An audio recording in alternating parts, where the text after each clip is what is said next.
أنزلناه قرآنا عربيا لعلكم تعقلون نحن نقص عليك أحسن القصص بما أوحينا إليك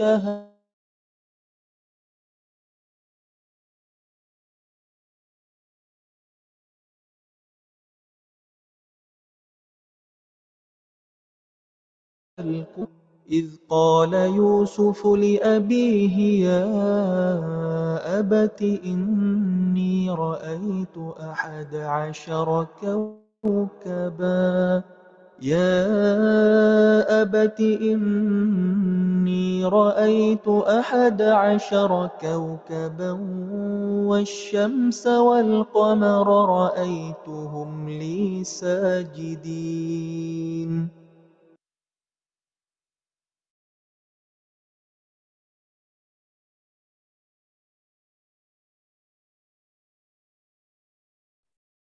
Sadaqallahul azim, sadaqallahul azim, wa sadaqa rasuluhun nabiyul karim, wa nahnu ala dhalika minasyahidina wasyakirina, walhamdulillahi rabbil alamin. Wa bihadhil qira'at asa ay yaj'alallahu baramijanal yawm tasiru sayran hasanan wa yubarik fiha amin. Ayyuhal hadirunal muhtaramun, nantaqilu ilal jawlatit taliyati wa hiya ilqa'u kalimatit tarhib min mudirati BBAKI allati satulqiha ustadzatuna al ustadzah Wanti Yustiana faltatafaddali mashkuran. Syukran Mbak Rizka. Bismillahirrahmanirrahim. Hayyakum jami'an bitahiyatin mubarakatin minillah. Assalamualaikum warahmatullahi wabarakatuh. Alhamdulillahi wahdah, sadaqa wa'adah, wa nasara abdah, wa azza jundah, wa hazama ahzaba wahdah. Ashhadu an la ilaha illallah wahdahu la syarika lah, wa ashhadu anna Muhammadan abduhu wa rasuluhu la nabiyya ba'dah. Allahumma salli wa sallim ala sayyidina Muhammad wa ala alihi wa ashabi ajmain amma ba'd.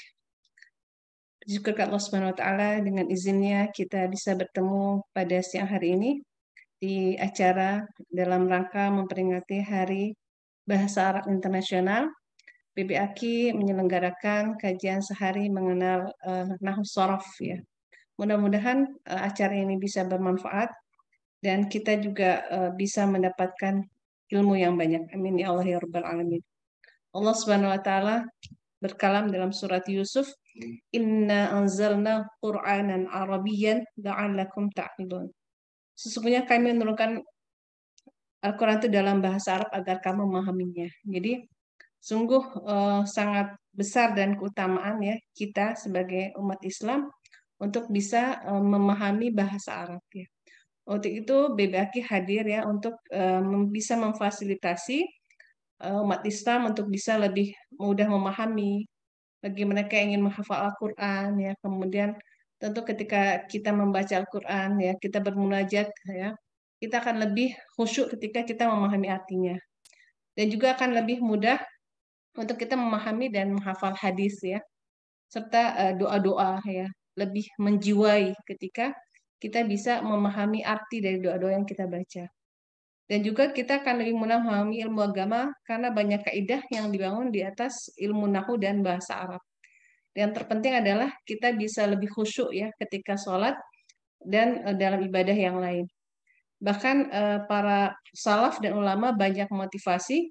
Umar bin Khattab menegaskan bahwa bahasa Arab adalah bagian dari agama. Ta'allamul Arabiyyah fa innaha min dinikum ya. Pelajarilah bahasa Arab, sesungguhnya ia bagian dari agama kalian. Bahkan Imam Syafi'i ungkapkan man tabahharon fin nahwi ihtada ila kulli ulum. Siapa yang menguasai nahwu dimudahkan untuk memahami seluruh ilmu. Insya Allah ya. Ini perkataan Imam Syafi'i. Dan kita hari ini kita mau belajar tentang nahwu ya. Dan kemudian banyak imam apa namanya keutamaan-keutamaan yang diperoleh ketika seseorang itu bisa belajar bahasa Arab. Dan kemudian kita mengambil analogi ya ketika Misalnya di setiap tempat itu ada pengajian mingguan ya, ada pengajian mingguan. Ya mungkin berjalan setahun 2 tahun gitu. Nah seandainya kita bisa seperti itu ya, seminggu sekali kita belajar 1 jam terus ya, itu insya Allah kita akan bisa memahaminya. Jadi bahasa Arab itu sudah Allah jamin dengan walaqad yassarnal Qur'ana lidzikri fahal mudzakir, sudah Allah mudahkan ya Al-Quran, berarti dalam bahasa Arab, berarti kita juga insya Allah mudah ya untuk bisa memahami bahasa Arab. Yang mudah-mudahan BBAKI bisa memfasilitasi ini, dan mudah-mudahan ini bisa menjadi amal jariah bagi ustaz-ustazah semua untuk kita bisa punya kontribusi di dalam pembangunan umat. Aku lu qouli hada wa astaghfirullakum akhirul kalam. Assalamualaikum warahmatullahi wabarakatuh. Udah kak Ibu? Waalaikumsalam warahmatullahi wabarakatuh. Masya Allah. Nashkuru syukran jazilan ilaiha ala kalimatihat thayyibah. Fanuwasilu ila ahimil barnamij ala wa huwa ilqa'u muhadaratil ladzi sayulqiha ustadzunal karim al ustadz Kurnia Nurul Falah. Falyatafaddal mashkuran Ustadz. Alhamdulillah, syukran. Jazakallah khairan katsiran Ukhti Rizka dan Ustazah Wanti. Uhayyikum tahiyatan islamiyah, tahiyatan min somimil qalbil amik. Assalamualaikum warahmatullahi wabarakatuh. Wabarakatuh. Hamdan wa syukran lillah, salatan wa salaman ala rasulillah, wa ala alihi wa sahbihi wa mawalah. Amma ba'd. A'izza al-mushtarikin, para peserta yang berbahagia. Kaifa halukum? Alhamdulillah nahnu bikhair. Masya Allah. Alhamdulillah rabbil alamin. Mudah-mudahan sehat walafiat semuanya, walaupun kondisi cuaca mungkin sedang kurang baik begitu ya di tempat masing-masing, atau mungkin lebih khususnya kondisi jaringan internet ketika kita belajar. Masya Allah tabarakallah. Mudah-mudahan Allah mudahkan semudah bagaimana seseorang memahami Al-Quran.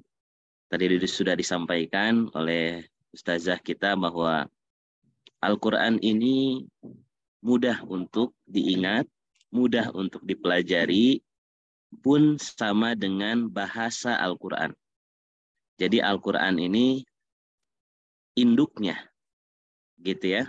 Nah, cabangnya adalah bahasa Al-Quran itu sendiri. Jadi kalau kita berbicara Al-Quran, maka banyak ilmu yang akan lahir dari sana. Salah satunya adalah bahasa Quran atau bahasa Arab itu sendiri. Baik, ahi a'izzal mushtarikin, para peserta webinar kajian sehari mengenal Nahwu Shorof yang berbahagia. Alhamdulillah, mungkin izin memperkenalkan terlebih dahulu karena banyak nama-nama yang baru di Zoom ini, Masya Allah. Tentunya berbahagia sekali. Ana sa'idun wa fakhurun biliqaikum fi hadal jaw. Senang sekali, bahagia sekali bisa berjumpa dengan abang, kakak, adik, Bapak, Ibu, Said, Saidah sekalian di udara, di Zoom maksudnya ya, fi hadal jaw. Tapi mudah-mudahan tidak mengurangi kekhusyuan kita, tidak mengurangi fokus kita, walaupun tadi begitu ya, mungkin sedikit ada gangguan, tidak apa-apa, karena itu adalah masalik dalam tholabul ilmi. Itu adalah tantangan dalam tholabul ilmi. Mungkin di sini ada peserta yang paling jauh, begitu ya. Kira-kira ada yang dari luar Pulau Jawa? Barangkali bisa mengirimkan chatnya. Atau mungkin silahkan kita saling berkenalan gitu ya di kolom chat. Silahkan para peserta sekalian, bagi yang berkenan mungkin menyampaikan nama begitu ya, kemudian asalnya dan motivasi mengikuti kajian Nahwu Shorof hari ini. Dan insya Allah nanti suatu waktu akan roisah jalsah atau MC bacakan ya, Masya Allah. Atau mungkin nanti di akhir, kalau mungkin ada yang menarik begitu ya. Baik, tapi insya Allah mudah-mudahan menarik semuanya, karena tentunya bahasa Arab ini adalah bahasa yang unik. Sekali lagi izin memperkenalkan, Ismi Kurnia Nurul Falah. Saya Kurnia Nurul Falah, dipanggil oleh sahabat-sahabat yang lain dengan Kurnia. Saya alhamdulillah menjadi bagian dari BBAKI, mungkin sudah setahun lebih mungkin saja ya, Masya Allah. Mungkin hitungan yang masih muda, begitu ya, bergabungnya Ana dengan BBAKI, tapi tentunya kita mempunyai visi dan misi yang sama, yaitu adalah mensyiarkan bahasa Arab dan memudahkan semua orang untuk mempelajari bahasa Arab untuk memahami Al-Quran. Baik, ikhwani wa akhwati aizza al-mushtarikin, saya dari Bandung, tepatnya di Derwati, antara Gede Bage dan Ciwasra. Mungkin kalau di sini ada yang dari Bandung, mudah-mudahan kita bisa bertemu di darat, begitu ya, Masya Allah. Alhamdulillah, juga mungkin Ustazah Wanti dan asatidzah yang lainnya, kita tidak di satu kota sebetulnya ya, ada di berbagai kota, Masya Allah. Allah pertemukan dengan izinnya dan kudrohnya melalui satu visi tadi, yaitu adalah membumikan bagaimana bahasa Arab ini mudah dipelajari oleh semua orang. Khusus bagi Muslim, umumnya bagi non-Muslim. Mungkin begitu ya, ada non-Muslim yang tertarik untuk belajar bahasa Arab. Begitu. Dan kebetulan mungkin Ana pernah masuk di komunitas itu, dan luar biasa sekali. Komunitas non-Muslim ini kita mempelajari bahasa Arab, justru mereka ketertarikannya adalah karena Al-Quran bukan bahasa manusia. Katanya begitu. Al-Quran itu adalah bahasa langit. Makanya kami tertarik untuk mempelajari. Bagaimana Ustadz kita mempelajari bahasa Arab? Yuk sama-sama. Kita mulai dari sesuatu yang mungkin menjadi prinsipil dasar kita mengenal bahasa Arab. Insya Allah mudah-mudahan ada waktu begitu ya, kita sharing terkait dengan bahasa Arab. Tentunya hari ini kita akan coba memulai step awal bagaimana kita mengenal atau memperbaiki perkenalan kita dengan Nahwu dan Shorob. Begitu ya. Karena Nahwu Shorob ini sesuatu hal yang mungkin di mata masyarakat masih menjadi hal yang mungkin menakutkan atau menyulitkan atau mungkin tidak mau kenalan begitu ya. Karena saking mungkin asingnya begitu ya di telinga kita, atau mungkin kita belum tahu keterkaitannya dengan Al-Quran. Masya Allah. Baik, alhamdulillah ada yang masuk ya di kolom chat. Ditunggu mungkin peserta yang lainnya, teman-teman yang lainnya. Mudah-mudahan menjadi amal soleh, karena perkenalan kita di siang hari ini tentunya mudah-mudahan menjadi langkah awal untuk kita sama-sama belajar bahasa Arab, tentunya bersama BBAKI. Bahasa Arab, belajar bahasa Arab Al-Quran. Baik, a'izza al-mushtarikin, alhamdulillah. Mungkin dicukupkan ya perkenalannya, gitu ya. Insya Allah mudah-mudahan ada sesi lain untuk lebih lebih banyak kita untuk saling berkenalan.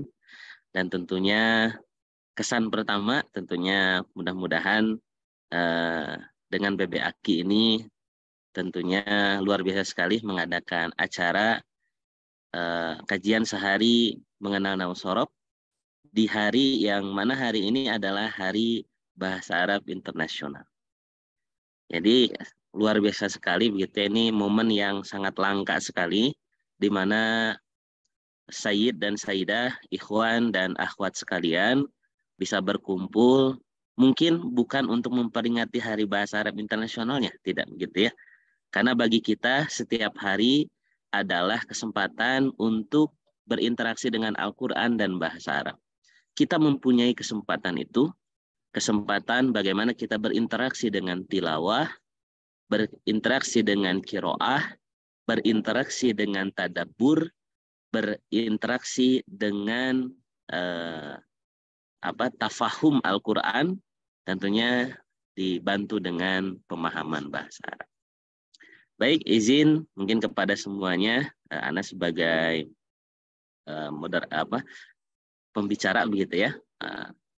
Mudah-mudahan materi yang akan kita bahas dan akan kita sampaikan hari ini penuh dengan manfaat dan membuka cakrawala pemikiran kita, gitu ya, membuka khazanah keilmuan kita, membuka khazanah pandangan kita. Bagaimana Nahwu Shorof ini begitu penting sekali dalam memahami Al-Quran dan hadis, juga kitab-kitab para ulama lainnya. Baik, saya izin untuk men-sharekan, Ustazah, barangkali sudah bisa? Baik. Bisa, Ustaz.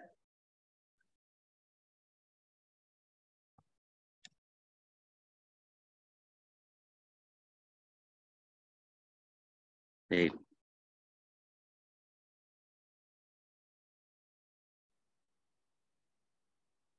Baik, Aiza al-Mushtarikin. Ya, afwan.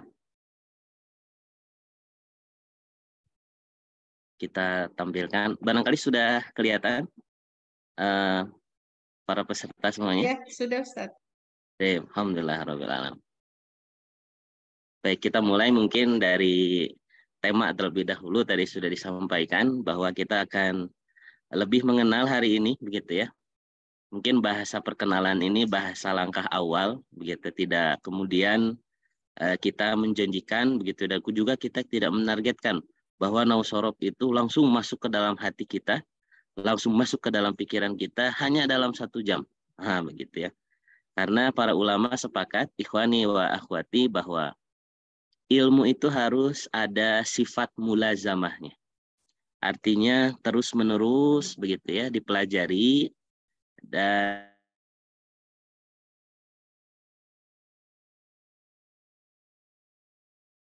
memang melalui metode tadarruj. Jadi dalam ulumul Quran, Al-Quran itu turun dengan jalan tadarruj. Tadarruj itu perlahan-lahan. Jadi seayat sesuai mungkin dengan kondisi dan situasi asbabun nuzulnya. Maka ketika kita mempelajari bahasanya pun sama. Perlu ada step by step, perlu ada kurikulum, perlu ada langkah-langkah. Dan inilah sebetulnya langkah awal kita bagaimana mempelajari Nahwu Shorof bahasa Arab. Baik, ikhwani wa akhwati Aiza al-Mushtarikin. Insyaallah topik kita hari ini adalah yang pertama, kita akan mengenal urgensi belajar Nahwu Shorof. Itu yang pertama yang akan kita bahas. Kemudian yang kedua adalah keterkaitan dengan Al-Quran. Kita perlu memahami dan mengenal bagaimana keterkaitan Nahwu Shorof ini dengan Al-Quran. Karena Al-Quran ini adalah kitabullah yang hampir setiap hari itu berinteraksi dengan kita. Bahkan sadar tidak sadar kita perlu berpindah 1 step dari yang namanya membaca lalu paham apa yang kita baca. Dari menghafal kemudian faham apa yang kita hafalkan. Tentunya lahirnya ilmu nahwu dan ilmu shorof ini tidak lain dan tidak bukan adalah dari Al-Quran itu sendiri.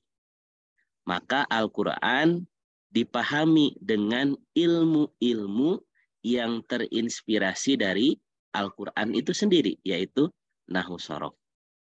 Itulah yang kedua topiknya. Kemudian yang ketiga, kita akan membahas seputar Nahwu Shorof itu, begitu ya. Keunikan-keunikan, kemudian aqwalul ulama, beberapa pendapat, kemudian motivasi, kemudian apa itu yang namanya Nahwu Shorof, begitu ya. Barangkali kita perlu memperbaiki perkenalan kita hari ini. Juga kita harus memulai perkenalannya dengan baik agar nantinya ke depan kita bisa mempelajari Nahwu Shorof itu dengan baik. Kemudian yang terakhir, yang keempat, topik kita hanya 4 hari ini. yaitu adalah materi pembuka nahwu shorof. Jadi insya Allah hari ini Ana akan menyampaikan kepada semuanya, Sayyid dan Sayyidah, A'izza al-Mushtarikin, bagaimana peta konsep nahwu shorof itu dipelajari. Jadi mungkin agak kebayang nantinya bagaimana belajarnya, begitu ya, dan apa mungkin yang akan dipelajari dalam nahwu dan shorof itu sendiri. Baik, kita lanjut ke mungkin topik yang pertama, yaitu urgensi belajar nahwu shorof.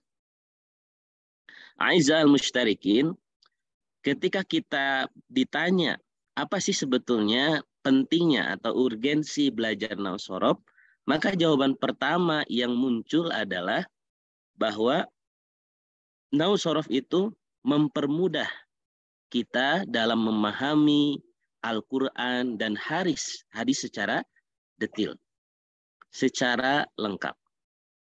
Jadi nahwu shorof ini urgensinya adalah mempermudah kita dalam memahami Al-Quran dan hadis secara detail.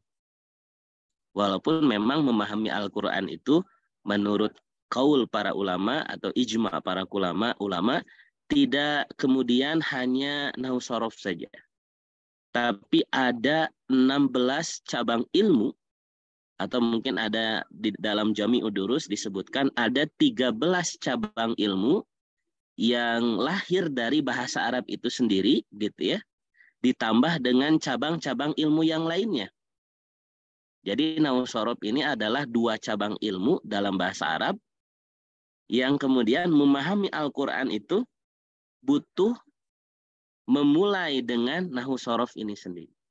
Jadi sebelum mempelajari usul fikih, sebelum mempelajari fikih, sebelum mempelajari mustalahul hadis, rijalul hadis, asbabun nuzul, asbabul wurud, begitu ya, hal yang berkenaan dengan hadis, kemudian tafsir, itu dimulai dari belajar nahwu shorof terlebih dahulu.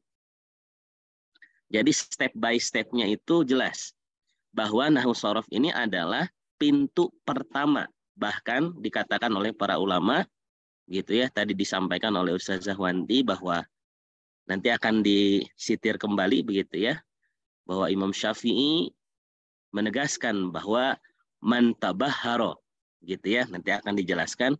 Ini ilmu nahwu ini akan menuntun kita untuk faham pada ilmu-ilmu yang lainnya.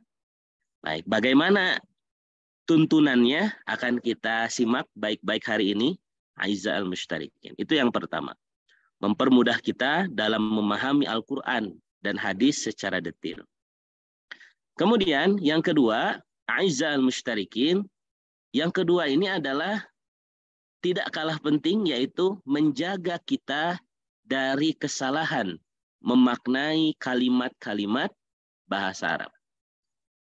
Jadi nahwu shorof ini disusun kemudian dibuat oleh para ulama, gitu ya, pencetusnya nanti kita akan bahas, kita akan sampaikan, disusun sedemikian rupa oleh para ulama ini untuk menjaga kaum muslimin dari kesalahan memaknai kalimat-kalimat bahasa Arab. Yang tentunya yang ada di dalam Al-Quran, Al-Hadis, dan kitab-kitab para ulama. Karena jika kita tidak mempelajari nahwu shorof, maka kesalahan ini akan muncul mungkin begitu saja, tanpa disadari karena keterbatasan ilmu nahwu shorof yang kita pelajari, atau mungkin kita yang belum mempelajari nahwu shorof itu sendiri. Begitu. Nah, bagaimana munculnya kesalahan itu kita akan bahas setelah ini. Jadi intinya adalah urgensi belajarnya adalah menjaga kita dari kesalahan memaknai kalimat-kalimat bahasa Arab. Kemudian yang ketiga, A'izza al-Mushtarikin, urgensi belajar nahwu shorof ini adalah ilmu nahwu shorof ini sering dikatakan sebagai alat. Jadi kalau di beberapa pondok pesantren bahkan sepakat semuanya memaknai nahwu shorof ini adalah sebagai alat. Jadi alat yang digunakan untuk menggali makna dalam Al-Quran. A'izza'al mushtarikin, ketika kita mau menggali tanah, gitu ya, kita mau menggali tanah dengan menggunakan cangkul. Ini analoginya seperti ini. Kita ingin menggali tanah dengan cangkul. Mungkin kita akan sampai pada kedalaman kurang lebih 5 sampai dengan 7 meter. Mungkin itu juga kalau kuat, begitu ya. Karena kalau sudah 7 meter kan itu harus dalam banget. Tapi kita berpikir bahwa bagaimana kalau kita menggunakan alatnya alat berat seperti bulldozer, seperti pengeruk berat begitu ya, yang bisa kita gunakan. Kalau kita menggali dengan itu, yang akan kita dapatkan adalah mudah, kemudian dalamannya itu akan sangat dalam. Kenapa? Karena kita menggunakan alat bor atau alat pengeruk seperti bulldozer tadi. Nah, sama Al-Quran digali maknanya, digali keajaibannya, digali kemukjizatannya, itu harus menggunakan alat. Kira-kira Ustadz, bisa tidak kita menggalinya dengan tangan? Bisa. Menggali tanah dengan tangan? Bisa. Tapi mungkin kita akan menggalinya atau tanah yang tergalinya tidak akan sedalam ketika kita menggunakan alat. Nah, maka dari itu, ikhwani wa akhwati, alat inilah yang kemudian kita sepakati berdasarkan qaul para ulama, yaitu nahwu shorof, sebagai alat yang digunakan untuk menggali makna yang ada di dalam Al-Quran. Sehingga a'izza'al mushtarikin, ketika kita berhadapan dengan Al-Quran, setiap hari kita membuka Al-Quran, setiap hari kita berinteraksi dengan Al-Quran, maka muncullah rasa kemukjizatan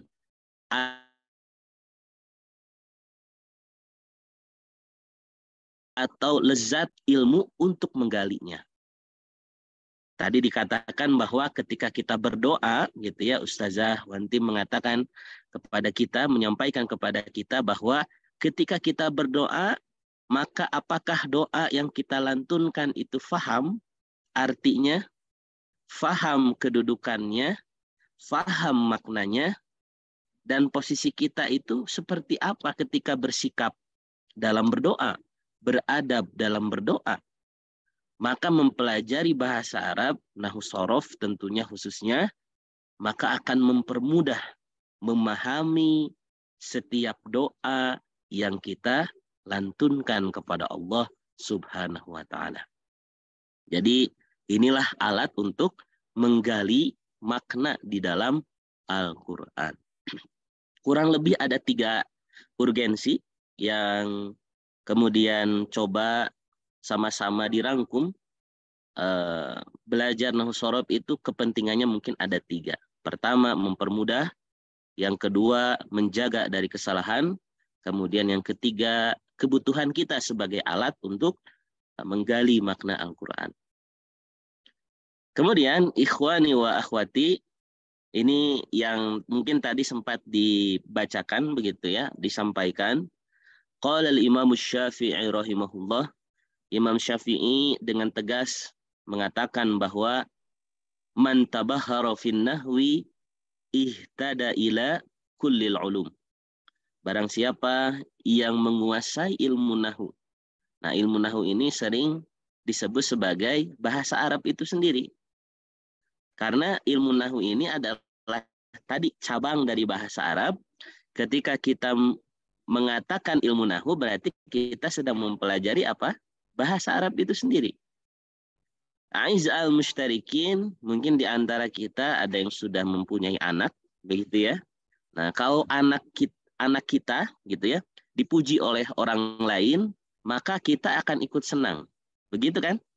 Nah, ketika kita mengatakan bahwa kita sedang belajar nahwu, itu sebetulnya kita sedang belajar bahasa Arab. Karena nahwu adalah bagian dari bahasa Arab itu sendiri.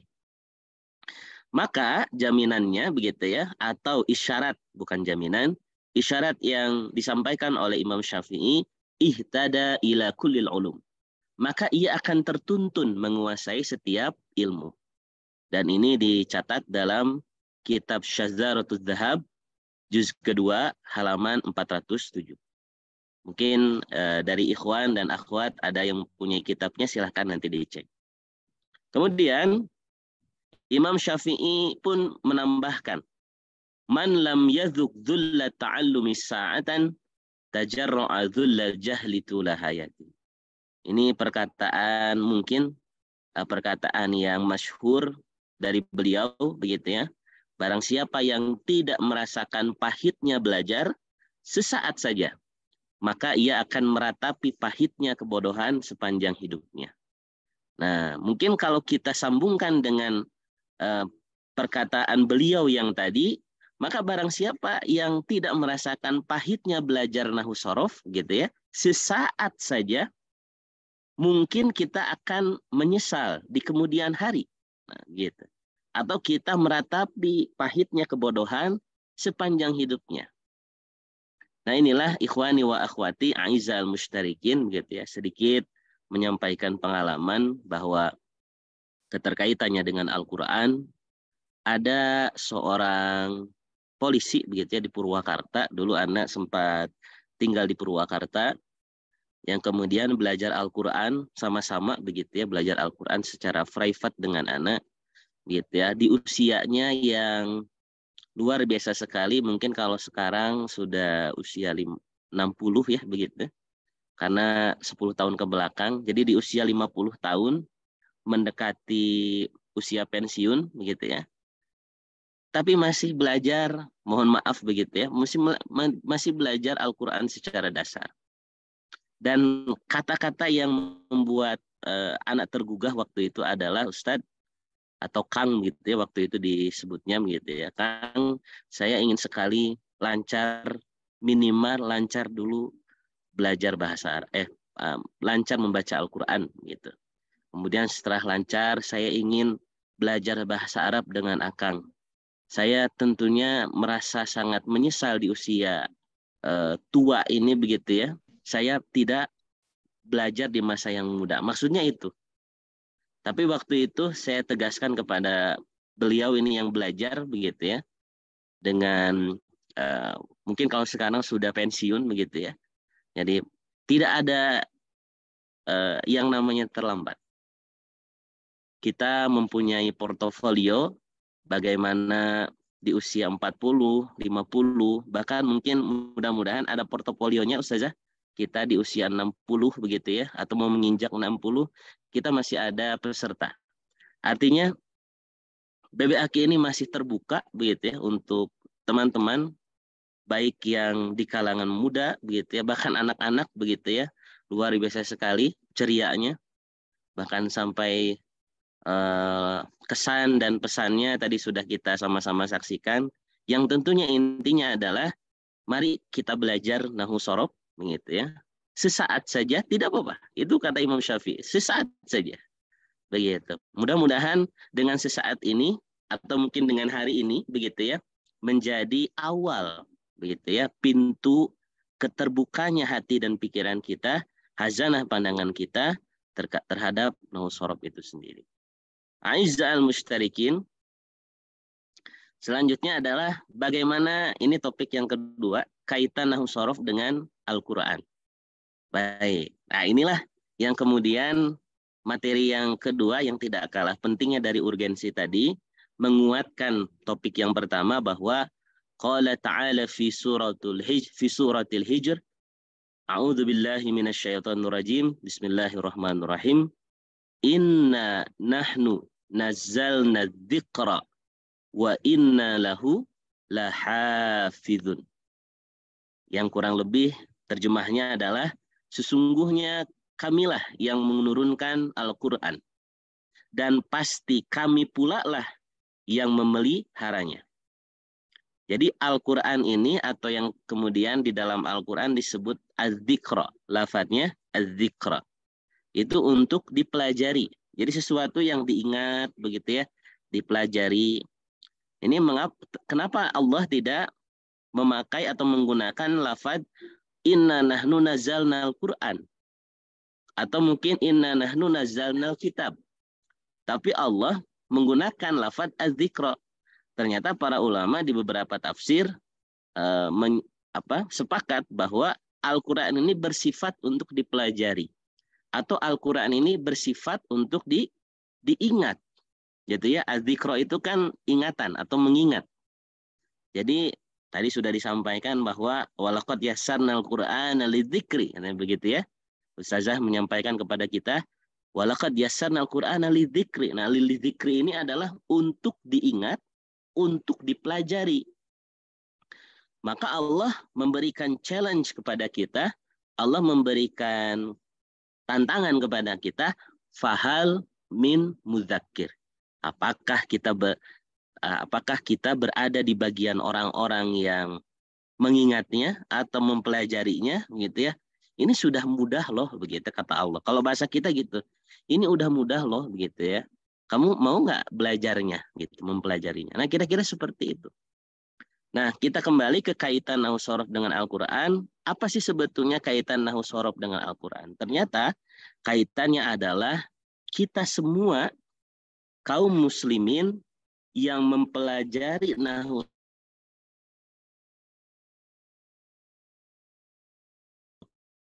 dijaga.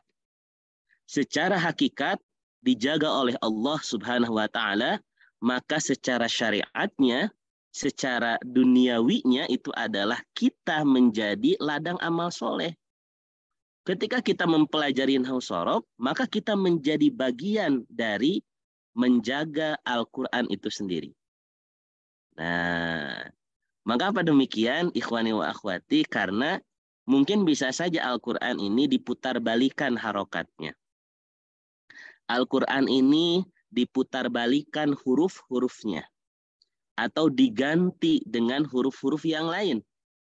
Maka nahwu shorof inilah yang menjadi palang pintu pertama, atau bahasa kitanya menjadi petugas, begitu ya, untuk menjaga dari kesalahan atau tadi begitu ya, kealfaan dalam memaknai atau dalam membaca sebuah kalimat bahasa Arab. Karena Allah menjaga Al-Quran, maka kita pun harus ikut andil dalam menjaganya. Apa yang bisa kita lakukan? Kita adalah mempelajari nahwu shorof itu sendiri. Sehingga kita tidak mudah. Umpamanya begitu ya, nanti kita akan coba cek begitu ya, atau kita akan coba membaca beberapa kalimat di dalam Al-Quran. Kira-kira yang benarnya mana? Begitu ya. Ini seumpamanya begitu ya, ada beberapa kesalahan dan ada yang benar, ada yang salah, ada yang benar. Kita akan coba sama-sama pelajari. Jadi kaitannya dengan nahwu shorof, sekali lagi, nahwu shorof dengan Al-Quran adalah kita yang mempelajari nahwu shorof ini menjadi bagian dari penjagaan Al-Quran secara syariat. Inna nahnu nazzalna dzikra wa inna lahu lahafizun. Kita perhatikan lafaz lahafizuna. Lahafizuna ini bentuknya karena ditambah wawu dan nun di akhir, begitu ya. Kita akan nanti bahas di kelas lanjutan mudah-mudahan. Tapi kita akan bocorkan hari ini lahafizuna.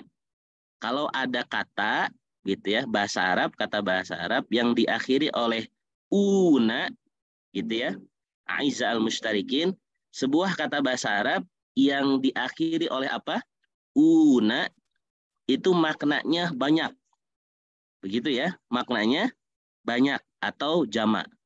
Contoh muslimun menjadi muslimuna. Kalau muslimun satu. Kalau muslimuna akhirnya ada una. Itu artinya muslimnya banyak. Nah, kita lihat dalam kata lahafizuna. Begitu ya. Lahafizuna ini mohon maaf harokatnya agak agak kurang ini ya, kurang jelas ini. Lahafizuna. Ini adalah bentuk jamak dari kata orang-orang yang apa? Memelihara Al-Quran. Jadi Allah membuka lowongan kesempatan bagi siapa saja yang ingin ikut andil dalam penjagaan Al-Quran itu sendiri. Maknanya mungkin seperti itu. Karena yang digunakan adalah lafaz jamak, bukan lafaz mufrad atau satu. Jadi Allah tidak menyebutkan begini, wa ana lahu lahafidun. Tidak, tapi wa inna, bukan wa inni. Kalau wa ini saya, tapi kalau wa inna itu kami. Artinya Allah memberikan kesempatan untuk kita sesama gitu ya, dalam sama-sama dalam menjaga Al-Quran. Baik, itulah kaitannya dengan Al-Quran. Kemudian ada pertanyaan. Nah, ini sedikit ya kita intermezzo terlebih dahulu begitu ya. Kaitannya dengan antara nahwu dan shorof kita akan coba praktek hari ini. Coba ikhwan dan akhwat silahkan dijawab ya. Boleh di kolom chat dijawabnya. Boleh secara audio. Dibuka audionya. Kira-kira yang benar yang mana? Yang A atau yang B? Yang alif atau yang B? Coba dihitung jawabannya. Yang B. Yang B, Masya Allah. Kalau yang A, kenapa tidak memilih yang A? Di yang rohimnya tidak ada iya-nya. Nah, di rohimnya ternyata tidak ada iya. Iya. Masya Allah, tabarakallah. Baik. Kalau kita memilih yang A, kita bahas dulu yang A ya. Tadi sudah betul jawabannya yang B. Jadi yang benar itu adalah kalimat yang ba. Sedangkan kalimat yang alif, ini di kata ar-rahimnya, ini tidak ada iya. Nah, dari mana kita tahu atau kaidah apa yang kita gunakan, begitu ya, sehingga tidak memilih yang alif. Artinya menyalahkan kalimat ar-rahim. Begitu ya, kurang lebih. Nah, ini artinya Bismillahirrahmanirrahim dengan nama Allah yang Maha Pengasih kepada Rahim. Kalau Rahim itu kan artinya rahim. Atau kepada yang mempunyai kasih sayang. Nah, ini maknanya fatal ini. Kalau kemudian kita memilih yang A.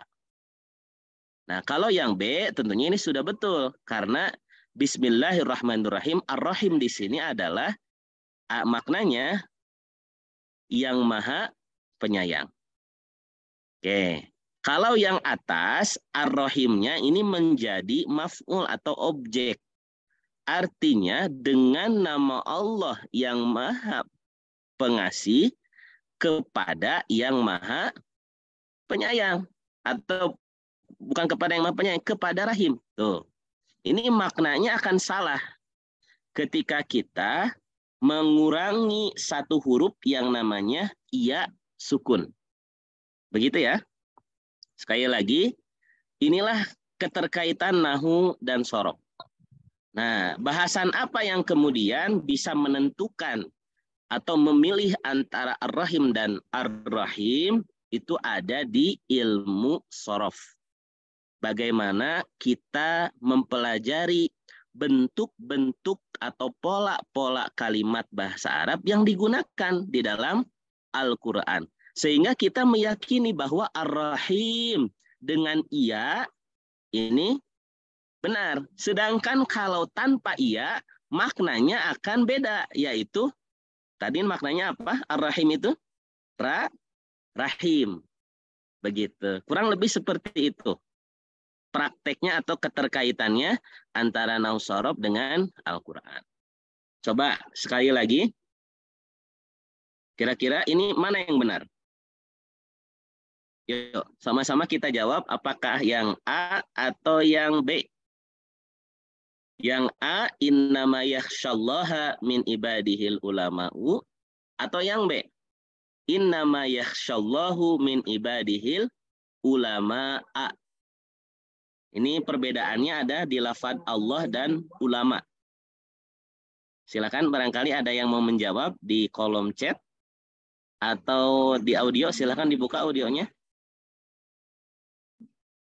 Baik, kita tunggu jawabannya. Kira-kira mana yang benar? Tentukan pilihan kita, apakah A, alif, atau ba. Ini udah ada yang jawab, Ustaz. Zaid sama Abu. Baik, itu yang barusan Ustazah. Oh, yang barusan ini ya? yang baru. Baru. Baik. Kira-kira yang A atau yang B? Kita masih tunggu. Ya. Di jawaban yang A. Masya Allah. Ada mungkin yang menjawab yang B? Atau A semua? Baik, kita masih punya jawaban nih satu ya di Ukhti Indriani. Masya Allah, tabarakallah. Baik, kira-kira mana yang benar? Ini kalau orang awam, mungkin saja ini tidak bisa membedakan mana yang benar. Atau mungkin kita, begitu ya, di posisi yang belum mengenal nahwu shorof secara benar, itu akan membenarkan dua-duanya mungkin. Atau memilih salah satu yang salah. Atau mungkin memilih yang benar berdasarkan feeling kita. Kadang suka seperti itu ya, gitu. Kita belajar nahwu shorof itu bagaimana enaknya Ustadz ya, gitu. Nah ini yang kita hindari itu seperti itu. Aduh bagaimana enaknya, gitu, Masya Allah. Nah ini luar biasa, ada jawaban dari Akhi William A, kemudian Ukhti Fitri A juga, kemudian ada Ukhtiana A, Masya Allah. Ya, kalau ada juga penjelasan, kalau Anda salah, itu kaidah inna wa akhwatuha ya, Masya Allah. Baik, sebetulnya ini bukan kaidah inna wa akhwatuha, tapi karena ada ma di sana. Jadi innama itu sudah bukan lagi inna nantinya. Fungsinya sudah tidak berfungsi, maksudnya begitu ya, kalau ada ma. Baik, nanti kita akan bahas. Kita akan fokus di kalimat Allaha, kemudian al-ulama'u, itu yang alif. Kemudian yang ba, Allahu dulu, kemudian al-ulama. Ini tinggal dibalik sebetulnya ya, Masya Allah. Tapi salah satu yang benar saja. Kemudian yang lainnya itu adalah salah. Jadi yang benar itu satu, yang salah itu yang lainnya. Jawaban yang benar yang mana? Ya, jawaban yang benar betul. Jawaban yang alif atau A. Masya Allah, tabarakallah. Baik, kita akan bahas mengapa Allah di sini harokat akhirnya, perhatikan, harokat akhirnya fathah. Kemudian al-ulama'u itu harokat akhirnya U atau dhammah. Jadi yang benar itu adalah alif. Kenapa? Kalau kita artikan seperti ini. Begitu ya. Kalau kita artikan seperti ini. Innama sesungguhnya. Atau bahwasanya. Yakhsha. Kalau kita artikan secara satu-satu. Begitu ya. Yakhsha itu sesungguhnya. Orang yang takut. Begitu ya. Yakhsha kemudian Allah ini kepada Allah. Min dari. Kemudian ibadihi hamba-hambanya al-ulama'u yaitu para ulama. Jadi kalau kita artikan sebetulnya tidak bisa kita artikan secara letterlek gitu ya. Jadi di BBAKI kita dibiasakan untuk mengartikan kalimat bahasa Arab itu sesuai dengan konteks kalimatnya. Jadi kurang lebih seperti ini. Innama dulu yang diterjemahkan sesungguhnya atau bahwasanya yang takut kepada Allah dari hamba-hambanya atau sesungguhnya hanyalah para ulama gitu ya. Jadi yang diterjemahkan adalah ulamanya dulu karena ulama ini sebagai subjek atau fa'ilun. Subjek dalam bahasa Arab. Maka kalau pelaku atau subjek dalam bahasa Arab itu akhir katanya dhammah, u. Begitu ya, dhammah. Sedangkan kalau Allah ini menjadi objek. atau yang disebut dengan maf'ulun bih. Dan harokat akhirnya itu adalah fathah a.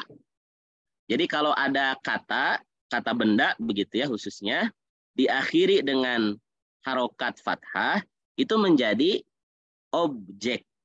Nah, ini betul ini. Karena yang harus ditakuti itu adalah Allah. Begitu ya. Yang harus ditakuti itu adalah Allah. Jadi para ulama lah yang takut gitu ya.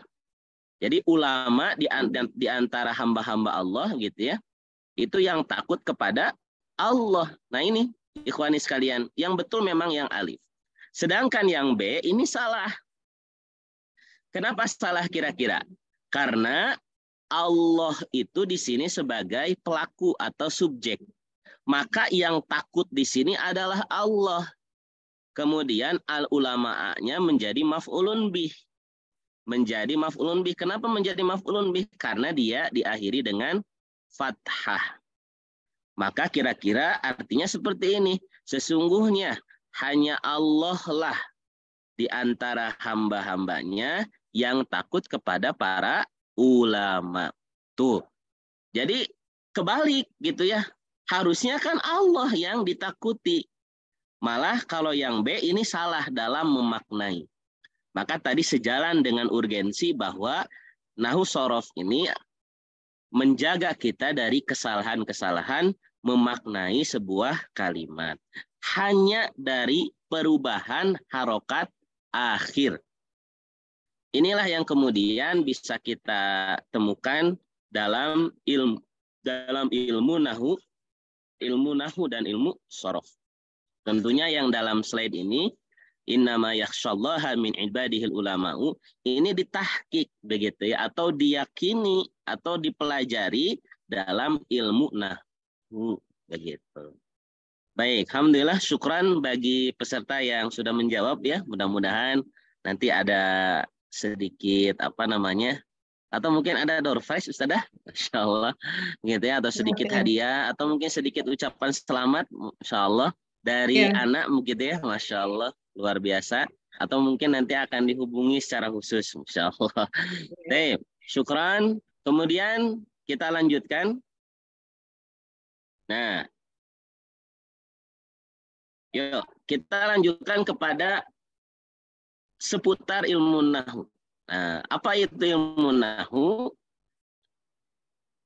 Al-Gulayani atau Al-Gulayani begitu ya, dalam kitabnya Jami'ud Durus jilid pertama halaman 9 itu mengatakan dengan tegas bahwa al-i'rabu atau an-nahwu ilmun bi usulin tu'rafu biha ahwalul kalimatil arabiyyati min haitsul i'rab wal bina.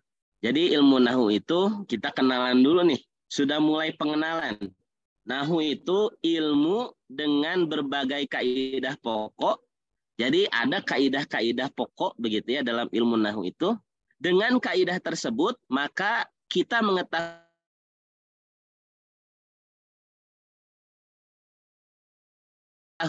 kondisi. Jadi ilmu nahwu itu dipelajari begitu ya, berupa kaidah-kaidah pokok. Nanti kita akan belajar mulai dari kata benda, mulai apa itu yang namanya fiil, apa yang namanya dengan rofa, nasob, jazm gitu ya, atau khofat atau jar. Kita akan mengetahuinya dari apa? Dari segi i'rab dan bina.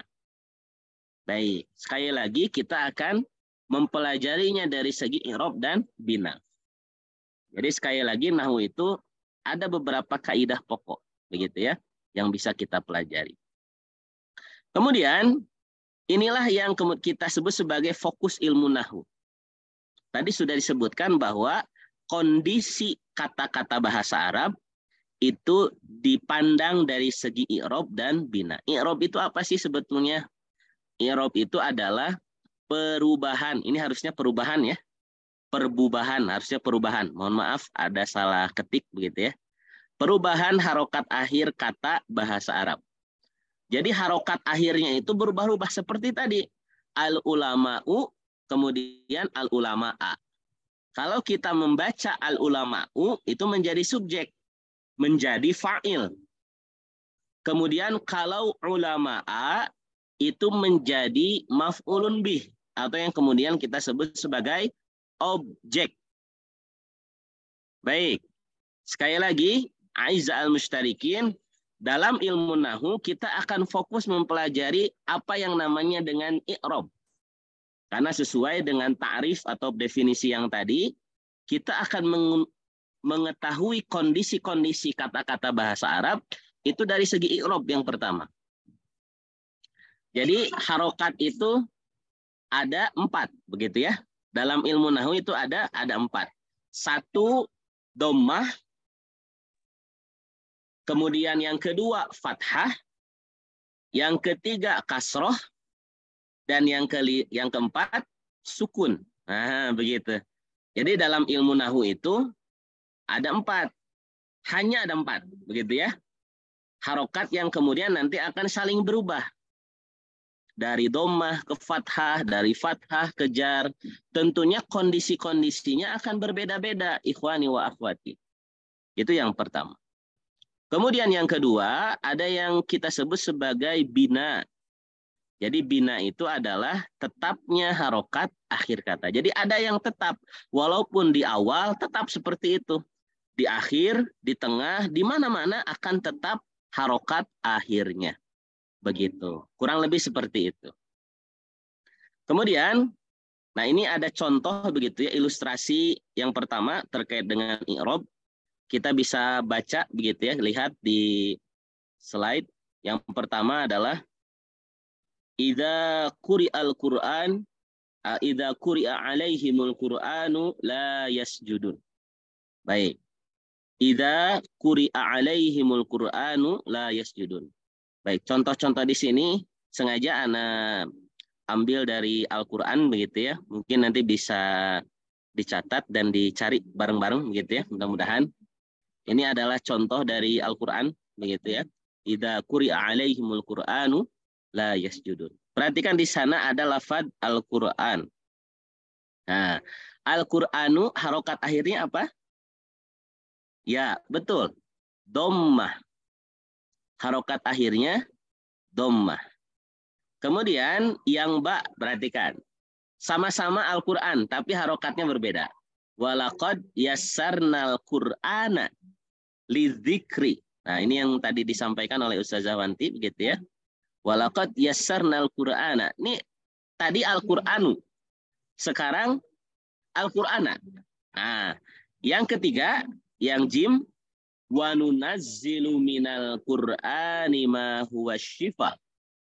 Nah, ini di surat kalau tidak salah di surat Al-Isra begitu ya. Wa nunazzilu minal Qur'ani ma huwa syifaun.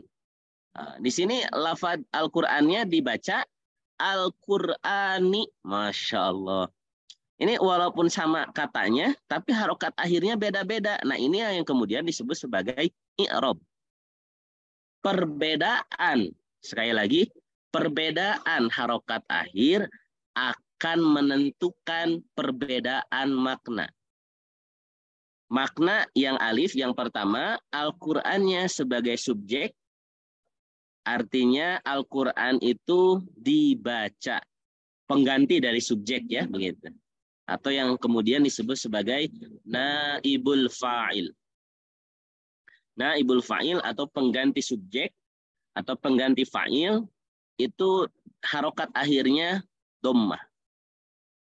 Maka di sini Al-Qur'an berperan penting maknanya dalam pembacaan Al-Qur'an. Nah, kurang lebih seperti itu. Jadi Al-Qur'an ini berperan penting karena dia sebagai naibul fa'il, sebagai pengganti dari subjek itu sendiri. Kemudian yang kedua ada Al-Qur'ana pada lafaz walaqad yassarnal Qur'ana lidzikri. Al-Qur'an di sini sebagai apa? Sebagai objek. Atau yang kemudian tadi sudah disebutkan maf'ulun bih. Nah, kenapa maf'ulun bih? Karena ada cirinya di sana. Apa cirinya? Harokat akhirnya fathah. Nah, maka Al-Qur'an di sini sebagai objek. Objek apa? Lidzikri, untuk dipelajari. Sebagai objek yang dimudahkan oleh Allah Subhanahu wa ta'ala untuk kemudian dipelajari. Maka maknanya akan menjadi objek. Kemudian yang di bawah begitu ya. Nah, ini maknanya begitu ya, wa nunazzilu minal qur'ani ma huwa syifaun. Nah, minasyifa minal qur'ani, al-qur'ani di sini harokat akhirnya kasroh. Kenapa harokat akhirnya kasroh? Karena ada min.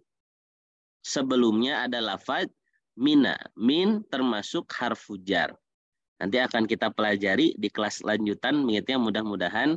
Minal qur'ani. Nah, di sini ada lafaz al-Qur'aninya diharokati dengan kasroh. Kira-kira apa maknanya? Maknanya adalah ketika ada min, begitu ya, maka ada makna proses di sana. Bagaimana Al-Quran itu diturunkan kemudian sampai kepada sanubari kaum muslimin, bahkan kepada sanubari seluruh manusia. Karena ada min di sana. Maknanya adalah min itu mengandung proses bagaimana berpindahnya, begitu ya, berpindahnya dari satu tempat ke tempat yang lain. Sama seperti lafaz subhanalladzi asra bi'abdihi lailam minal masjidil haram ilal masjidil aqsa. Jadi min itu suatu tumpuan nantinya, yang mana proses berpindahnya begitu ya, diisrakannya Rasulullah Sallallahu Alaihi Wasallam dari Masjidil Haram ke Masjidil Aqsa. Nah, sama ini Al-Quran juga seperti itu. Bagaimana Al-Quran ini proses turunnya? Sebagai apa? Sebagai obat. Dari mulai Al-Quran itu diturunkan, titik awalnya sampai titik akhirnya itu adalah syifaun warahmatun. Nah, begitu ya. Ini titik-titiknya warahmatun. Baik, itu ilustrasi Arab. Kemudian ilustrasi i'rab yang kedua ada pada lafaz al-kitabu, begitu ya. Kita lihat dzalikal kitabu la raiba fihi. Kemudian yang kedua wa idz ataina Musal kitaba wal furqana. Kemudian alladzina kadzdzabu bil kitabi. Sama, yang pertama harokat akhirnya al-kitabu. Kemudian yang kedua harokat akhirnya a atau al-kitaba. Kemudian yang ketiga harokat akhirnya al-kitabi. Nah, ikhwani wa akhwati, inilah yang kemudian kita sebut sebagai gambaran i'rab itu sendiri. Jadi i'rab itu mudah insya Allah. Mudah itu adalah dalam artian kita menentukan apakah ini dhammah, apakah ini fathah, atau apakah ini kasroh. Sudah itu saja. Nanti ada istilah-istilah lain yang kemudian digunakan sebagai sebab dia dhammah, sebab dia fathah, sebab dia kasroh. Nah, begitu ya. Kalau tadi sebab dhammahnya adalah sebagai fa'il, subjek. Sebab fathahnya adalah sebagai objek, maf'ulun bih, begitu ya. Sebab kasrohnya dia dengan didahului dengan harfu jar. Karena ada kalimat atau kata gitu ya yang menyuruh atau semisalkan menjadikan kata itu berharokat akhir kasroh. Jadi inilah yang kemudian ilustrasi i'rabnya. Pada lafaz al-kitabu. Padahal sebetulnya sama-sama ya lafaznya alif, lam, kaf, ta, alif, ba. Begitu. Sama-sama begitu. Tapi harokatnya kok bisa berbeda ya Masya Allah. Inilah yang kemudian disebutkan dalam fokus kajian ilmu nahwu. Kemudian selain i'rab ada ilustrasi bina. Perhatikan, ilustrasi bina itu adalah tetapnya harokat akhir. Perhatikan, ini harokat akhirnya. Ada pada lafaz inna. Inna itu adalah kata bantu atau harfun, begitu ya. Yang disebut dalam ilmu nahwu itu adalah harfun, harfut taukid. Inna, perhatikan, inna di awal, inna di tengah, kemudian inna agak ke tengah, begitu ya kalau ini. Inna di awal, inna itu tetap inna.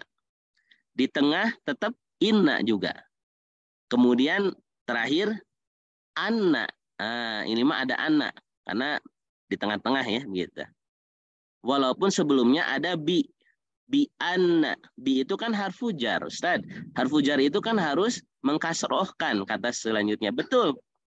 Tapi kalau dalam kata-kata yang mabni atau bina itu sendiri, itu tidak boleh berubah. Karena dia tetap harokat akhirnya. Itulah mungkin gambaran singkat begitu ya, ilustrasi terkait dengan bina. Kemudian aiza al-mushtarikin. Kita lanjutkan. Ini ada ilustrasi bina juga yang kedua. Ada pada lafad alladzina. Perhatikan ada alladzina yang pertama di awal. Kemudian innalladzina begitu ya. Oh, tadi disitir bahwa ada pembahasan inna wa akhwatuha. Kalau inna wa akhwatuha itu Ustaz kan seharusnya harus berubah begitu ya. Nah, ini mah tidak, sebetulnya tidak kemudian terpengaruh perubahannya dengan posisi itu sendiri karena dia bina begitu.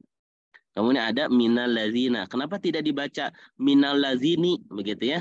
Nah, kira-kira seperti itu karena ini memang bina. Bina itu artinya tetap. Kita harus mengetahui kata-kata yang berpotensi berubah atau kata-kata yang tidak berubah atau yang disebut dengan bina itu sendiri. Baik. Kemudian ikhwani wa akhwati, siapa sih sebetulnya penggagas ilmu nahwu? Kita harus mungkin sedikit berkenalan yang menggagas atau yang mencetus ilmu nahwu itu sendiri adalah Abu Aswad Ad-Du'ali. Walaupun pada sejarahnya Sayyidina Ali bin Abi Thalib gitu ya, itu menjadi cikal bakal sebetulnya ya, yang memerintahkan Abu Aswad Ad-Du'ali gitu ya, itu menggagas ilmu nahwu secara formalnya. Nah, ini kalau kita ceritakan begitu ya mungkin tidak akan cukup, tapi singkat saja ceritanya bahwa ketika Abu Aswad Ad-Du'ali ini berinteraksi dengan seorang anak itu dia ingin mengatakan ma ajmalus sama. Nah, ini ma ajmalus sama. Nah, ini perbedaan harokat saja bisa membedakan maknanya. Mungkin yang dimaksud oleh anak tersebut adalah dengan ma ajmalas sama.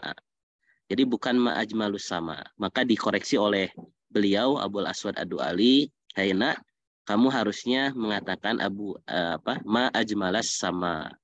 Betapa indahnya langit itu, bukan ma ajmalus sama." Kalau ma ajmalus sama itu adalah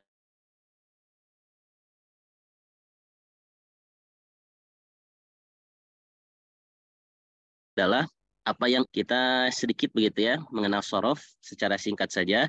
Ma huwas sarf gitu ya. As-sarfu ilmun bi usulin tu'rafu biha siyagul kalimatil arabiyyah wa ahwaluha allati laysat bi arabin wala binain. Nah, kalau sorof itu adalah ilmu sama dengan berbagai kaidah, ada kaidah-kaidahnya. Hanya kaidah tersebut adalah untuk mengetahui bentuk atau pola kata-kata bahasa Arab dan kondisinya tidak dilihat dari segi i'rab dan bina. Seperti tadi ar-rahim dan ar-rahim begitu ya. Itu kita mengenal pola kalimat. Karena kita sudah mempelajari pola kalimat, maka kita akan membenarkan ar-rahim dan akan menyalahkan ar-rahim. Nah, kalau ar-rahim itu yang maha penyayang. Kalau ar-rahim itu adalah rahim. Nah, begitu. Jadi akan memunculkan makna yang berbeda. Artinya kalau kita mengucapkan atau menulis atau membaca Bismillahirrahmanirrahim, itu salah. Tapi kalau Bismillahirrahmanirrahim, panjang, itu baru benar. Karena ada iya-nya tadi. Begitu. Nah, inilah yang kemudian disebut dengan pola kata. Begitu ya. Siagul kalimat, pola kata-kata bahasa Arab. Kemudian apa sebetulnya fokus ilmu sorof? Nah, inilah yang kemudian nanti akan kita bahas begitu, mudah-mudahan pada kesempatan di lain waktu kita akan membahas fokus ilmu sorof itu sebetulnya ada dua. Jadi ilmu nahwu ada dua, ilmu sorof ada dua. Apa sebetulnya yang dipelajari? Sebetulnya sedikit ya dua itu. Insya Allah mudah-mudahan, tapi memang yang dipelajari adalah kaidah-kaidah yang mungkin relatif, mungkin ya begitu ya. Banyak dan tidaknya sebetulnya itu relatif. Baik, cuman fokusnya adalah dua. Yang pertama adalah tasrif atau yang kemudian disebut dengan siag tadi. Perubahan sebuah kata menjadi kata lainnya. Kemudian yang kedua adalah ahwal sorof. Ahwal sorof ini adalah penambahan atau pengurangan huruf pada kata. Mungkin ada yang sempat mendengar gitu ya. Ada kaidah-kaidah i'lal, ibdal begitu ya.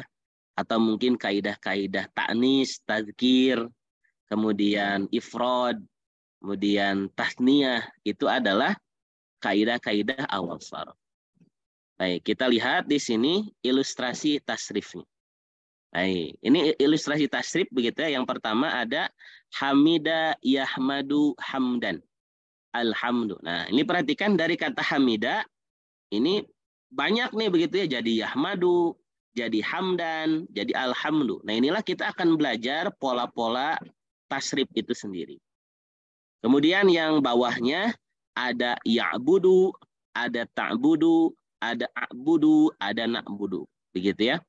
Ini mah perubahannya sedikit. Tapi kemungkinan dari kata yang dirubah itu ada yang kata-kata yang sering diulang. Itulah yang kemudian disebut sebagai huruf asli. Nanti kita akan bahas begitu ya di ilmu sorof atau di kelas sorof. Baik, ilustrasi tasrif ini seperti ini. Hamida yahmadu hamdan. Semuanya punya makna yang berbeda.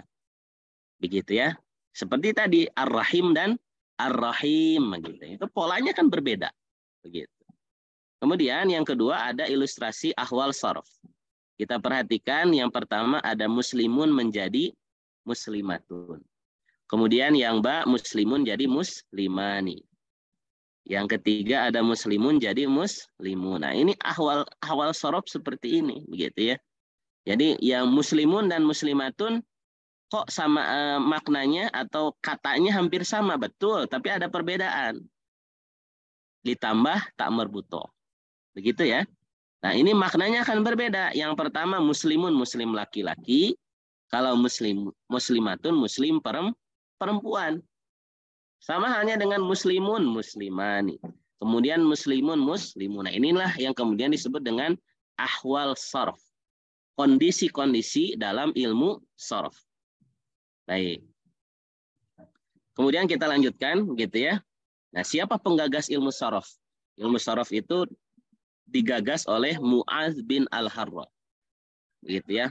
Kalau kita lihat mungkin ini tabi'in begitu ya. Kalau dilihat dari atau mungkin tabi'in gitu ya. Kalau dilihat dari wafatnya. Jadi Al-Imam Jalaluddin As-Suyuti dalam kitabnya Al-Iqtirah fi Ilmi Usulin Nahwi itu menyampaikan bahwa yang menggagas ilmu sorof ini adalah Mu'adz bin Al-Harra. Baik. Kemudian ikhwani wa akhwati, inilah ya mungkin menjadi slide terakhir kita maksudnya beberapa slide terakhir. Ada perkataan ilmu para ahli nahwu atau ahli bahasa Arab begitu ya, yang menyebutkan bahwa as-sarfu ummul ulum. As-sarfu ummul ulum wan nahwu abuha.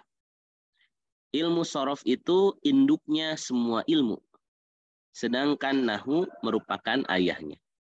Nah, ini sebetulnya hanya analogi saja sebetulnya ya, bahwa betul sorof itu adalah induknya sebuah ilmu. Artinya kata-kata itu diolah, dirubah menjadi kata-kata yang lain, itu dari sorof. Kemudian ayah gitu ya, atau nahwunya itu tugasnya mengoreksi harokat akhir gitu. Apakah ini doma gitu ya. Makanya tugas ayah itu kan di ujung sebetulnya ya, menjadi ujung tombak bagi sebuah keluarga.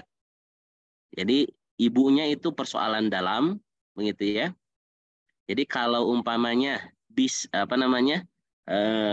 ar-rahim tadi ya. Kalau alif, lam, ro, ha, ya itu bagian sorof. Begitu ya.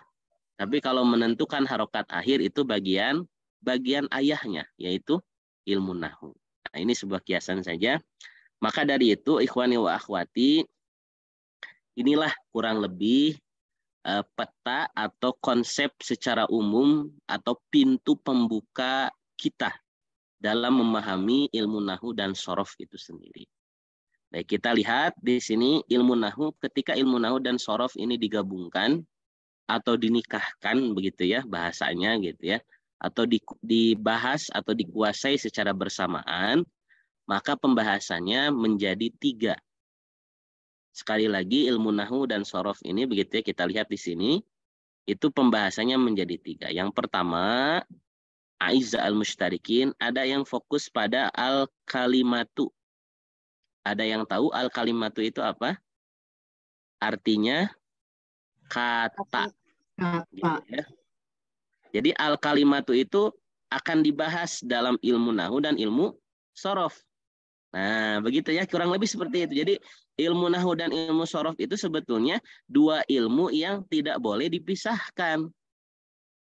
Coba bayangkan, Aizal Mushtarikin, kalau seorang ayah dipisahkan dengan seorang ibu, nanti kan bagaimana ya kondisinya? Pasti akan kurang harmonis begitu ya.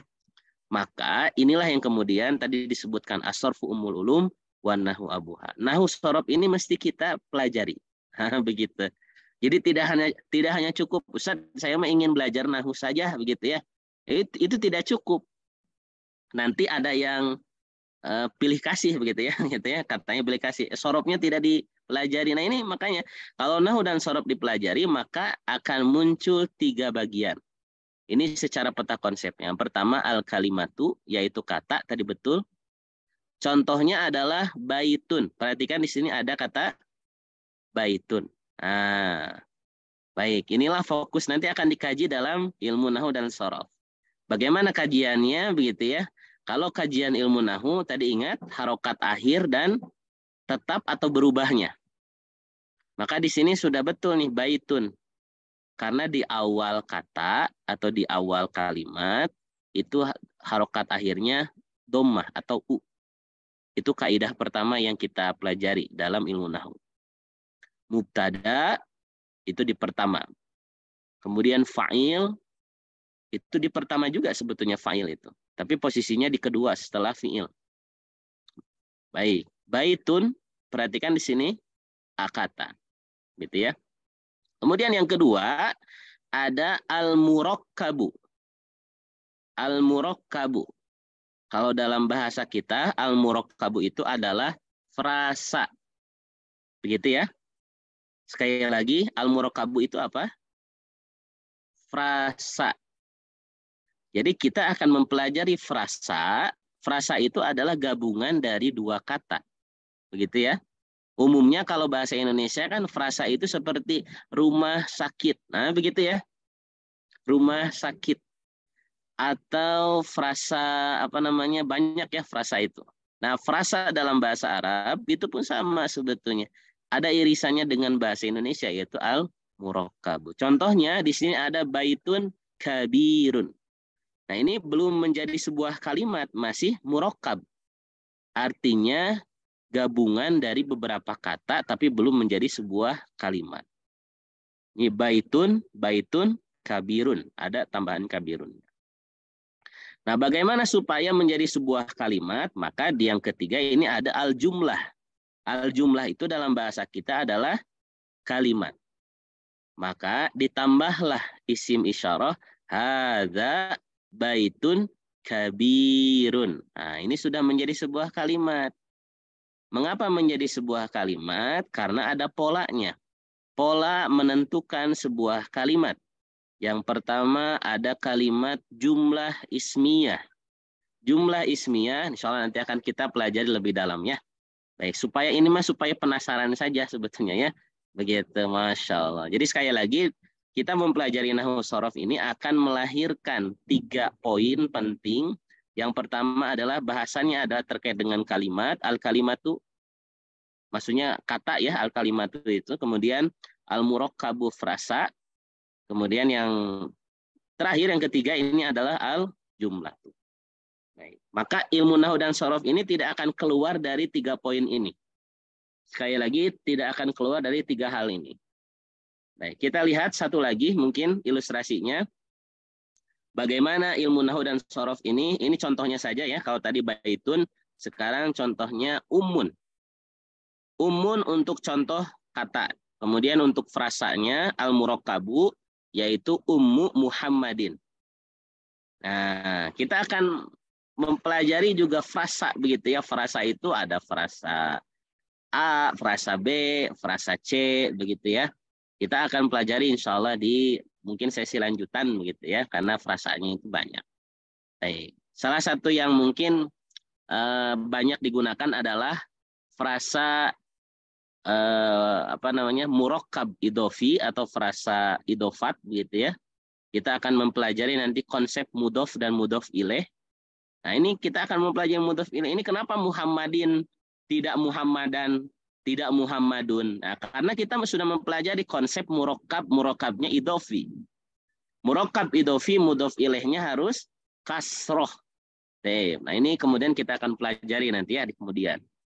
Kemudian dikalimatkan menjadi jalasat Ummu Muhammadin.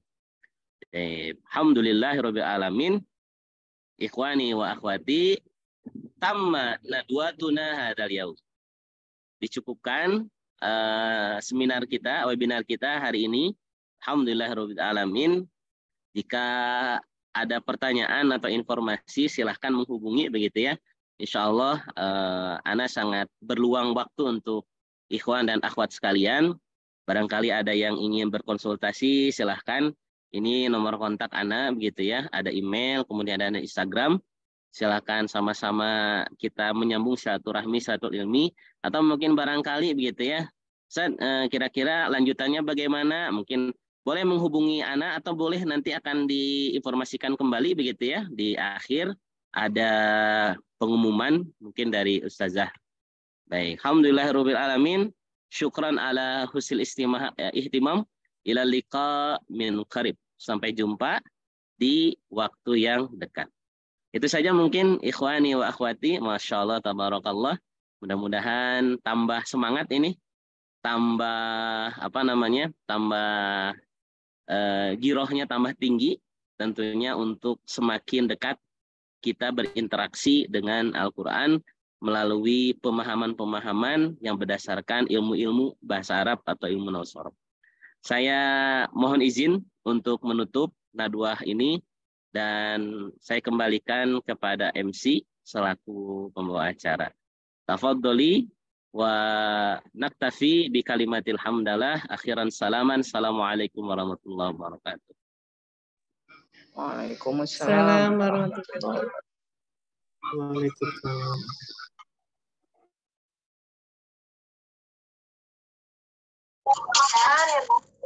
Al-Uqtin wa hidayah takumani bi hafizil Qur'ani lati jahu su'abatan fi tahdidil harakatiha. Iqra'i ya ukhti hidayah. A'udzu billahi minasy syaithanir rajim. Bismillahirrahmanirrahim. Inna anzalnahu fi lailatul qadar. Wa ma adraka ma lailatul au lailati uktin. Unzuri fil Qur'an al-harakah as-sahihah ya uti hidayah.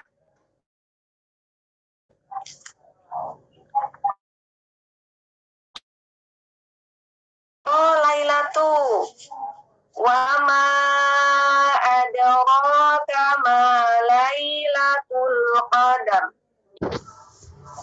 Tsumma ja'at ukhti Nurhayati. Ya ukhti hidayah. Wassalamualaikum ya ukhti Iin. Waalaikumsalam warahmatullah. Ukhti, mada takulin? Limada assalamu alaiki? Assalamualaikum mungkin. Assalamualaikum mungkin. Masya Allah, tabarakallah. Anti zakiyatun jiddan. Anti mahira al-kalam al-arabiyya ya ukhti Nurhaya. ماذا صح يا أختي هداية؟ نعم يلا معنا ندرس اللغة العربية. كي تسهل في حفظ القرآن suritna. نعم أنا أريد جدا. بها تعلم اللغة العربية في BBAK.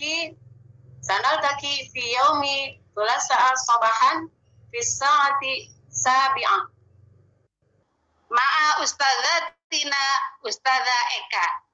صباح الثلاثاء في فصل لغات العربية للأخوات. Assalamualaikum warahmatullahi wabarakatuh. Waalaikumsalam warahmatullahi wabarakatuh. Ya banat wa ya ummahat, kaifa halukunna jami'an? Alhamdulillah bil khair. Alhamdulillah. Qabla an abda ad-darsal yaum, sa'uqaddimu fursah lit-ta'arrufi li sadiqatina al-jadidah. Iya, yang mau bertanya bisa di chat Ya ukhtina atau Hidayah wa raise ukhti hand. Wal Silakan. yatafaddali mashkuran. Bismillahirrahmanirrahim. Ismi Hidayah, laqad ji'tu min Jawa wal an askunu fi Depok. Umri 40 sanah. Assalamualaikum warahmatullahi wabarakatuh. Waalaikumsalam warahmatullahi wabarakatuh. Ismi Febriani, takharajtu min SMA 1 Negeri Padang.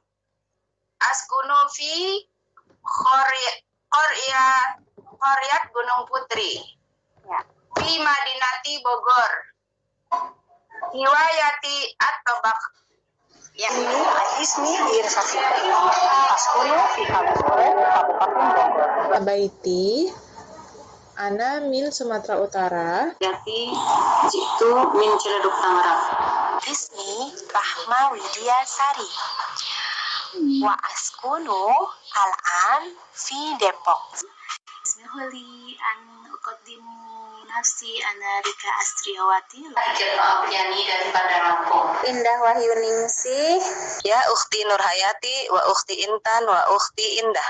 Hal satu ghanin lana law samahti. Ma'asalama fi amani saya.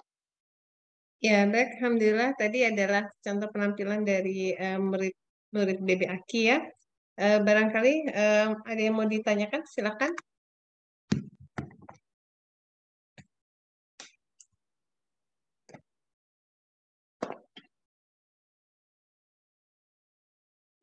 Baik, alhamdulillah nanti bisa untuk pertanyaan mungkin bisa kalau misalnya belum sekarang bisa menghubungi Ustadz Kurnia atau bisa ke nomor yang ada di chat ya 0811 nanti saya akan sampaikan ke Ustadz Kurnia. Dan untuk yang ingin materi silakan menjapri atau bisa kirim namanya di chat ini. Nanti setelah acara ini bagi yang ingin berminat untuk mengikuti kelas, kita akan buka kelas Nahwu Shorof ya. Bisa menghubungi nomor yang ada di chat ya 0811 811 1212 ya. Jadi insya Allah kita akan buka kelas baru dari awal. Nah, bagi Bapak Ibu yang punya teman yang kebetulan mencari kelas yang baru, biasanya ingin mencari kelas baru, insya Allah BBAK akan buka kelas baru untuk Nahwu Shorof. Bagi yang berminat, nanti menghubungi ke nomor 0811 811 1212. Baik, terima kasih Ustadz Kurnia, luar biasa. Saya sangat terinspirasi ya. Jadi itu betul ya ketika Ustadz tadi menampilkan di contoh itu kelihatan sekali ya.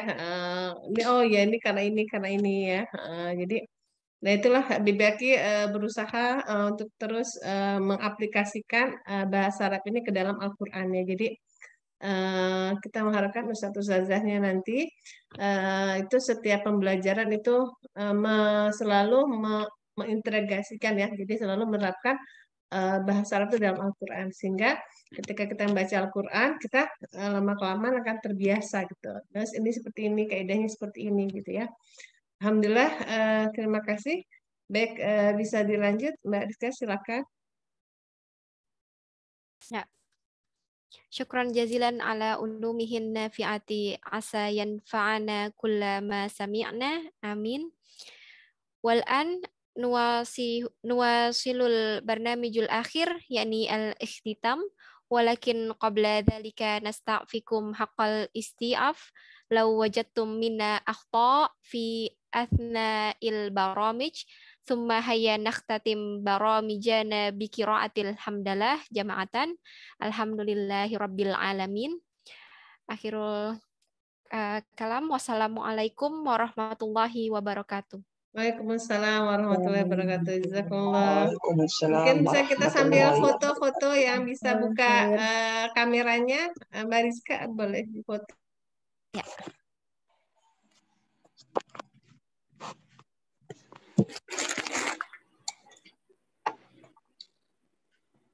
Mungkin ada lagi yang mau buka kamera, Ustazah. Ditunggu. Ya.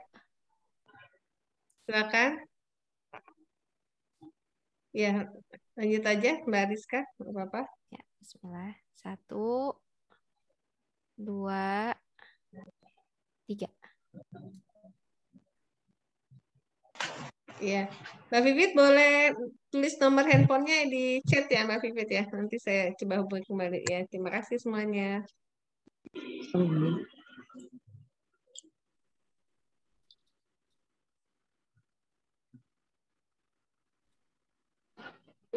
Jazakallah khair. Ya, Ki. Assalamualaikum. Waalaikumsalam. Syukran ya Mbak Rizka. Sama-sama Ustazah. Syukran Mbak Rizka. Oh, ya, Ki. Iya, sama-sama. Jazakallah Ustadz Kurnia, jazakallah semuanya. Assalamualaikum. Saya tutup ya. Ya. Waalaikumsalam warahmatullahi wabarakatuh.